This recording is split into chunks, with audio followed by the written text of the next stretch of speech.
చెప్తున్నారు స్టోరీ సెలక్షన్లో నన్ను హాంట్ చేయాలని చెప్పేసి. సో ఎస్పెషల్లీ ఈ విరాటపాలెంలో మిమ్మల్ని హాంట్ చేసిన ఎలిమెంట్ ఏంటి? అది చెప్తే మీకు కథ రివీల్ అయిపోతుంది. మీరు చూసిన తర్వాత ఓకే శ్రీరామ్ కరెక్టా కాదని యూ జడ్జ్ ఇట్. అలాగే ఇంకొక మాట కూడా మీకు ఎప్పుడు ఏంటంటే ఒక స్టార్టింగ్ నుంచి మీరు చూస్తూ ఉంటే ఎవరు ఎవరు ఎవరు ఎవరు అనే ఒక హాంట్ మనం చేస్తూ ఉంటుంది. వీళ్ళ అంటే సస్పెక్ట్ చేసుకుంటూ ఉంటాం ఒకళ్ళు ఎవరు అనేది మనకు తెలియదు అసలు. సో బేసిక్ అది ఇంపార్టెంట్. బట్ థ్రిల్లర్స్ అన్నిట్లో ఉండే ఎలిమెంట్ అదే కదా, ఆ ఎలిమెంట్ అయితే వస్తుంది కదా ఎవరు అనేది చివరి వరకు. అవును అదే కదా, చూసేది కూడా అదే కదా. జనాలకి ఏం కావాలి? ఎగ్జైట్మెంట్ కావాలి బేసికల్లీ.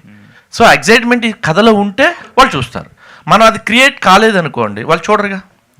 సో ఆ యాంటిసిపేషన్ కనుక మనం క్రియేట్ చేయకపోతే స్టోరీలో చూడరు.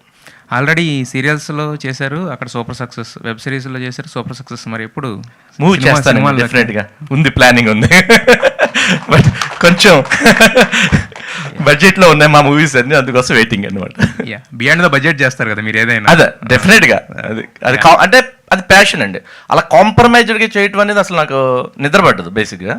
అందుకని ఏంటంటే కొన్నిసార్లు చేసినప్పుడు ఏంటంటే చాలా ఇబ్బందిగా ఫీల్ అవుతాను. అసలు అంటే రిగ్రెట్ ఫీల్ అవుతాను, టచ్ చేసి ఉండకుండా ఉండాల్సిందే అని. సో సమ్ టైమ్స్ తప్పదు, కొన్ని ఆబ్లిగేషన్స్ వాళ్ళు చేయాల్సి వస్తుంది. అభిజ్ఞ